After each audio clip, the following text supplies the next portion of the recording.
आज हम संधि के बारे में विस्तार पूर्वक अध्ययन करेंगे। संधि संधि किन दो शब्दों से मिलकर बना है? सम प्लस धी। संधि शब्द है, ये एक संस्कृत का शब्द है। संधि का अर्थ होता है मेल या जोड़। संधि की परिभाषा है, वर्णों के मेल से होने वाले विकार को संधि कहते हैं। उदाहरण है हिम प्लस आले। हिम के अंदर मैं है, हिम मैं आ गया, मैं के अंदर ए, मैं आधा मैं और प्लस ए, यानी मैं आधा मैं और ए दोनों वर्णों से मिलके बना मैं के अंदर ए छुपा है, इधर आले है, आ है, ए और आ मिलकर दोनों बना आ, माँ। आ मैं प्लस आ, माँ, यानी शब्द बना हिमालय। दूसरी परिभाषा है कि दो वर्णों के अलग करते हुए पदों को अलग अलग कर देना संधि विच्छेद कहलाता है। एक तो होता है संधि। संधि किसे कहते हैं? तो दो वर्णों के मेल से होने वाले विकार को संधि कहते हैं। और दूसरा है कि संधि विच्छेद किसे कहते हैं? तो दो वर्णों को अलग करते हुए पदों को अलग अलग कर देना संधि विच्छेद कहलाता है। संधि विच्छेद का उदाहरण जैसे कोई शब्द है, इसके अंदर द और प्लस आ, ये दोनों मिलके क्या बना हुआ था? दा बना हुआ था। इन दोनों को अलग अलग करते हुए दो पद का निर्माण होगा, एक सत्य प्लस आनंद। तय के तय आता है प्लस आनंद आ, तो क्या शब्द क्या बनेगा? सत्यानंद।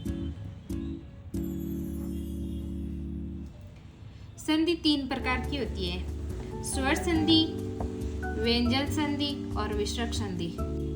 स्वर संधि है, हिंदी में 11 स्वर और बाकी के अक्षर व्यंजन होते हैं। स्वर संधि में स्वर के साथ स्वर का मेल होता है, तब जो परिवर्तन होता है वह स्वर संधि कहलाती है। जब दो स्वर मिलकर तीसरा स्वर बनता है वह स्वर संधि कहलाती है। स्वर संधि के उदाहरण है जैसे विद्या, आले, तो धा के अंदर आ आया और यहाँ पे आले से पहला वर्ण है आ, स्वर और स्वर मिलकर स्वर बना, नया स्वर बना जैसे आ, तो शब्द क्या बना? विद्या प्लस आले। दूसरा है पुस्तक प्लस आले। यहाँ पर पुस्तक क के अंदर आधा क और ए, दोनों दो है तो आधा क और ए मिलके बना क वर्ण।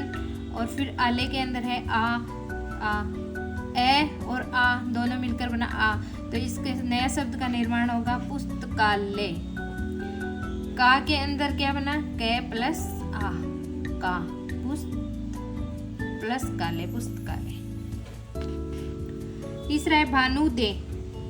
नू के अंदर आधा न प्लस ऊ है और उदे के अंदर ऊ है, तो इसके जो शब्द बना नया शब्द बना भानुदे। भानुदे के अंदर है आधा न प्लस उदे। स्वर संधि के प्रकार। स्वर संधि 5 प्रकार की होती है, दीर्घ संधि, गुण संधि, वृद्धि संधि, यहाँ पे यण संधि है,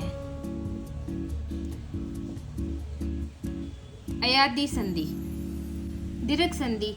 दीर्घ संधि की परिभाषा है, एक ही स्वर के दो रूप दीर्घ और ह्रस्व एक दूसरे के बाद आ जाए तो दोनों जुड़कर दीर्घ रूप वाला स्वर हो जाता है। अर्थात दो सहजातीय स्वर मिलकर दीर्घ हो जाते हैं। किसमें? दीर्घ संधि के अंदर। जैसे उदाहरण है ए और ए मिलके बना आ, ए प्लस आ मिलके बना आ प्लस ए मिलके बना आ प्लस आ मिलके बना आवरण। इसी प्रकार ये दोनों सह जाती है, एक ही जाति के ए प्लस ए आ दीर्घ बन गया आ, और फिर ए ह्रस्व स्वर है और आ है दीर्घ स्वर है, तो दोनों ह्रस्व और दीर्घ स्वर मिलके दोनों मिलके बना आ शब्द। इसी प्रकार ई है दो ह्रस्व स्वर है, दोनों सह जाती है तो मिलके बना दीर्घ स्वर यानी ई। और ई मिलके बना बड़ी ई। बड़ी ई और छोटी ई मिलके बनी बड़ी ई। बड़ी ई और बड़ी ई मिलके बनी बड़ी ई। उसी प्रकार छोटा ऊ मिलके बना बड़ा ऊ। छोटा ऊ बड़ा ऊ मिलके बना बड़ा ऊ। बड़ा ऊ छोटा ऊ मिलके बना बड़ा ऊ। बड़ा ऊ मिलके बना बड़ा ऊ। ये दीर्घ संधि के अंदर ये होता है कि जो सहजाती होते हैं ए आ तो मिलके आ बनेगा। ई मिलके ई बड़ी ई बनेगी। ऊ मिलके बड़ा ऊ बनेगा। ये सहजातीय हैं जो स्वर मिलकर दीर्घ हो जाते हैं। अब पहला शब्द लेते हैं ए प्लस ए मिलकर बना आ। तो इसके जो उदाहरण है उनके बारे में अपन देखते हैं। जैसे पहला उदाहरण है मत प्लस अनुसार, तो शब्द बना मतानुसार। कैसे बना? तय है।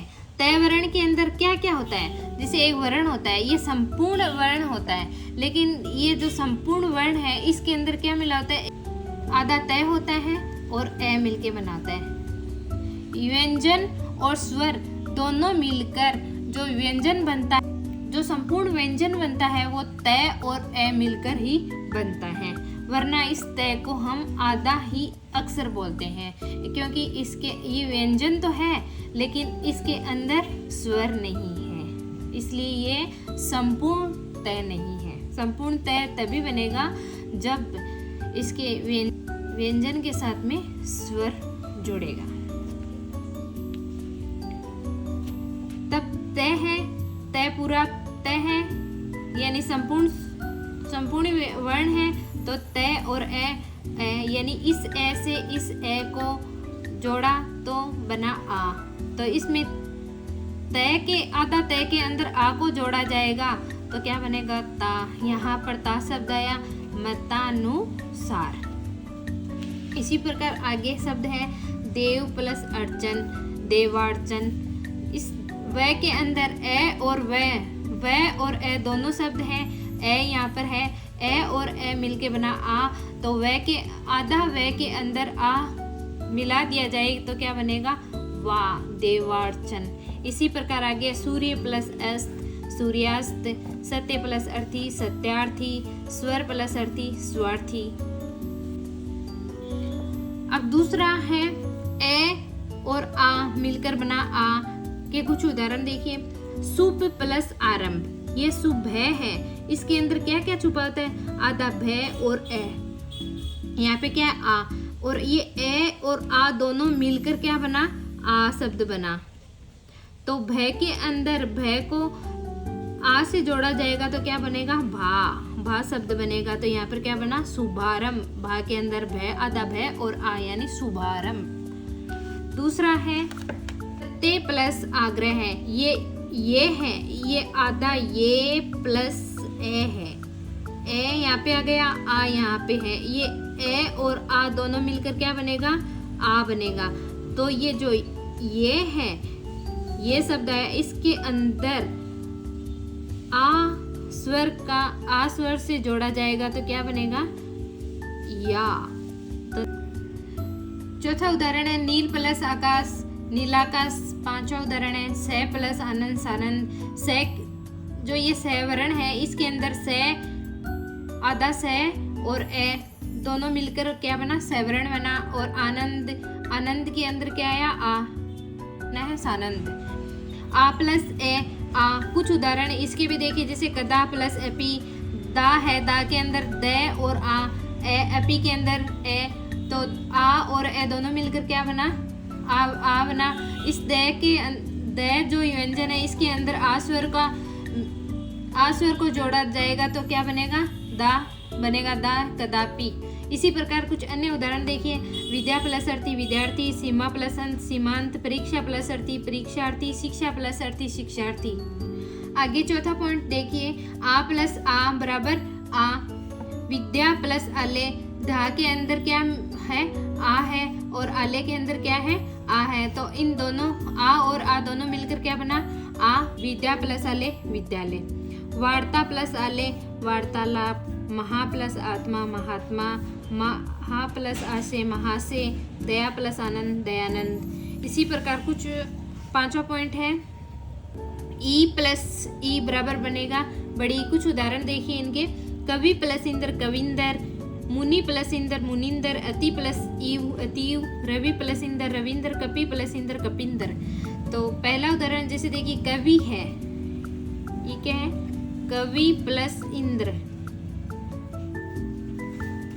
कवि के वी है, वी के अंदर क्या बना है, आधा व और ई, और ये यहाँ पे क्या है ई। इन दो स्वरों को मेल से क्या बनेगा, बड़ा ई बनेगा। तो वर्ण, ये व वर्ण है और ई स्वर है, इनके दो संयोग से क्या बनेगा, वी। शब्द क्या बनेगा फिर, कवि प्लस इंदर, शब्द बनेगा कविंदर। आगे छठा है ई और ई मिलके क्या बनेगा, बड़ा ई। इसके कुछ उदाहरण देख लेते हैं। अधि प्लस ईश्वर, धी है, इसमें क्या है, ध और प्लस ई। ये ई और ईश्वर वाला ई, ये दोनों मिलकर क्या बनेगा, बड़ा ई। आधे ध के अंदर अगर बड़ी ई को जोड़ दिया जाए तो क्या बनेगा, दीवरण का निर्माण होगा। अधि प्लस ईश्वर से शब्द के नया शब्द क्या बनेगा, अधीश्वर। इसी प्रकार अन्य उदाहरण है देखिए, गिरी प्लस ईस गिरी, ईस गिरीश, कवि प्लस ईस कवीश, कवि प्लस ईश्वर कवीश्वर, परि प्लस शिक्षा परीक्षा।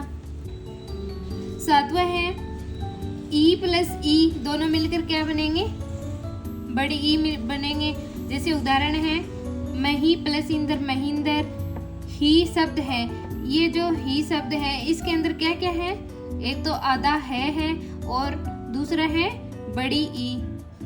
ही है तो आधा है और ई, दोनों के संयोग से बना ही। इंदर शब्द है, इस बड़ी ई को ई से जोड़ा जाएगा तो बड़ी ई बनेगी। इस बड़ी ई को है के अंदर जोड़ा जाए तो क्या बनेगा, बड़ी ही बनेगी। ये अन्य उदाहरण है वह महिंदर, मही प्लस इंदर महिंदर की तरह ही अन्य उदाहरण देखे जाएंगे। सची प्लस इंदर सचिंदर, नारी प्लस शिक्षा नारीक्षा, महती प्लस इच्छा महतीच्छा।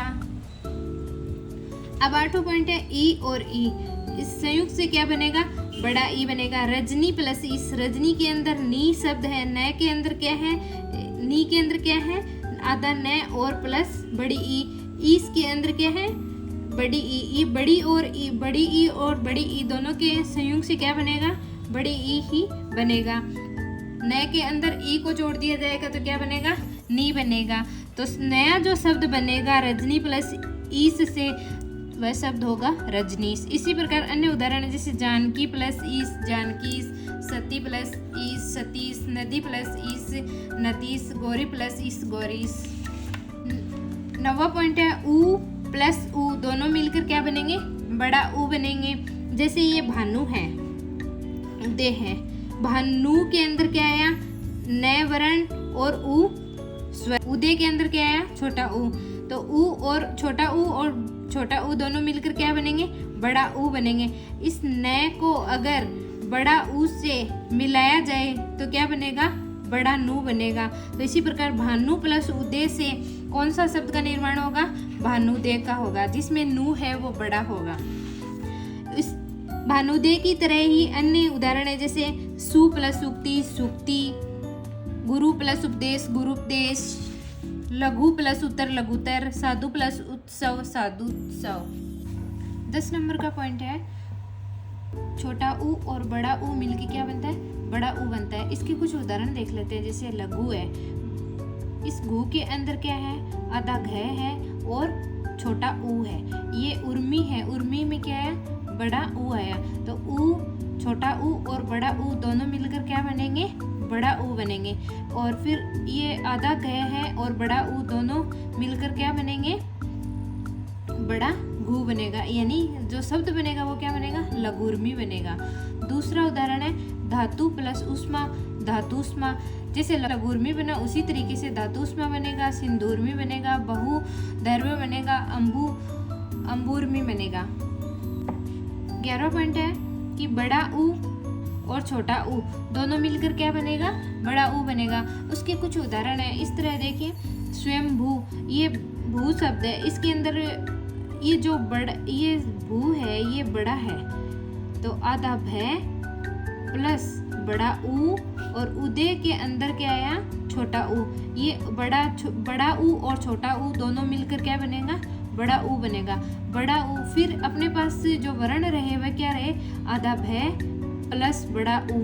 तो इन दोनों को अगर मिला दिया जाए तो क्या बनेगा, बड़ा भू। यानी जो स्वयं भू और उदय इन दोनों शब्दों से मिलकर नया शब्द क्या बनेगा, स्वयंभू दे। जैसे स्वयंभू दे बना, उसी प्रकार चमू प्लस उत्तम चमुतम, भू प्लस उद्गार बुधगार, वधु प्लस उत्सव वधुत्सव, भू प्लस उद्धार बुधार।